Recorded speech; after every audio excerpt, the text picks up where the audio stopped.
During his recent trip to France, Pastor Larry and the team met with many members of the Jewish community in Paris and discovered the level of hatred and anti-Semitism that has been targeted at the Jewish population.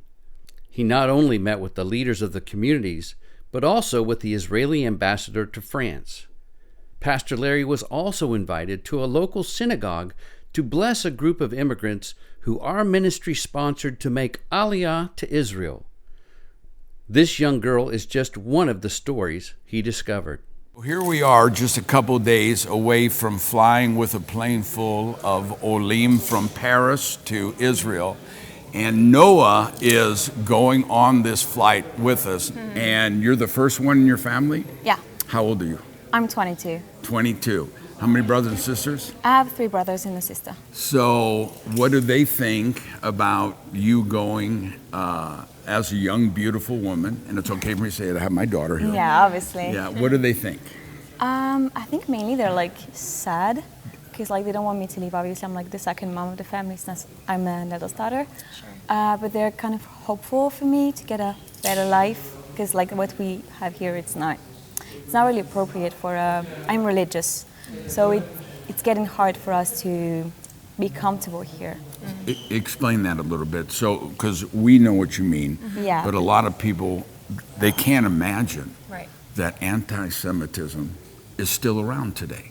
So we've seen, I'm shocked at what we've seen here. Explain what it means to be a little bit difficult being a Jew here.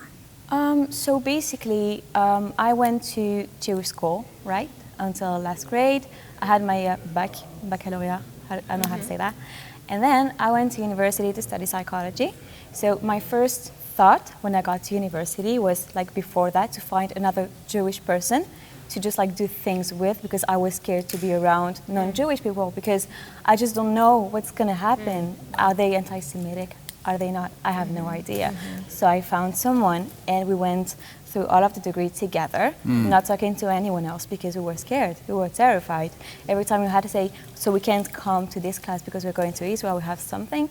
Every time we had to say Israel, we were like very, very scared. We didn't make friends. It was just a matter of hiding. There were like posters on the walls of the university. They were like, Free Palestine, and it was before the war.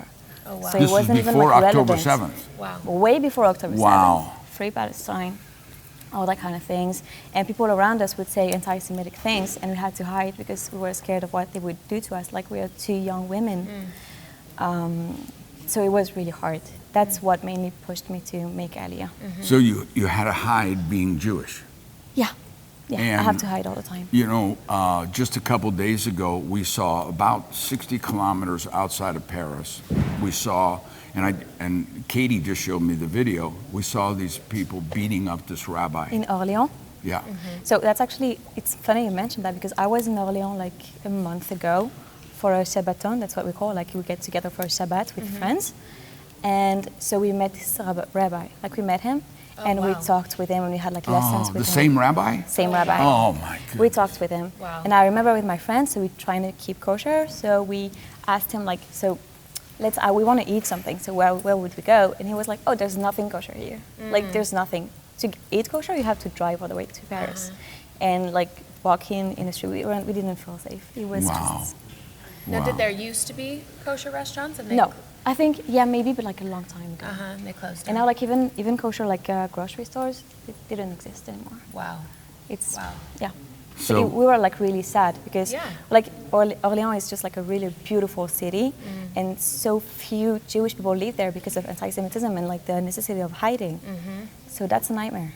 So are you seeing more and more of our Jewish friends in Paris or around France? Are you seeing them more and more afraid and more Yes. cautious because of the 100%. anti-Semitism? 100%. Yeah. Like all of my friends, we all have necklaces like this and we hide them when we go outside. Yeah, we were It's just so at scary. lunch with somebody and he said he won't That's let his beautiful. daughter wear her Star of David out in public. They have to hide 100%. it.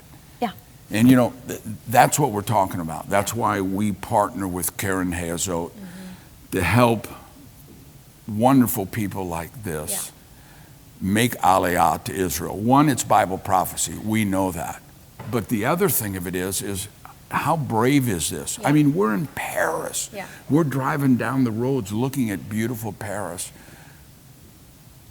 But they feel safer moving to Israel that's surrounded by war than it is to walk the streets of Paris. And so there's thousands and thousands that we need to still partner with right now, today, with Karen Hazot, the nation of Israel, and our friends here in France, so that they can fulfill Bible prophecy, but also have a better life and feel safe. Nobody should have to hide that they're a Jew. We ought to be proud. They ought to be allowed to express, because everything as Christians we owe to the Jewish people.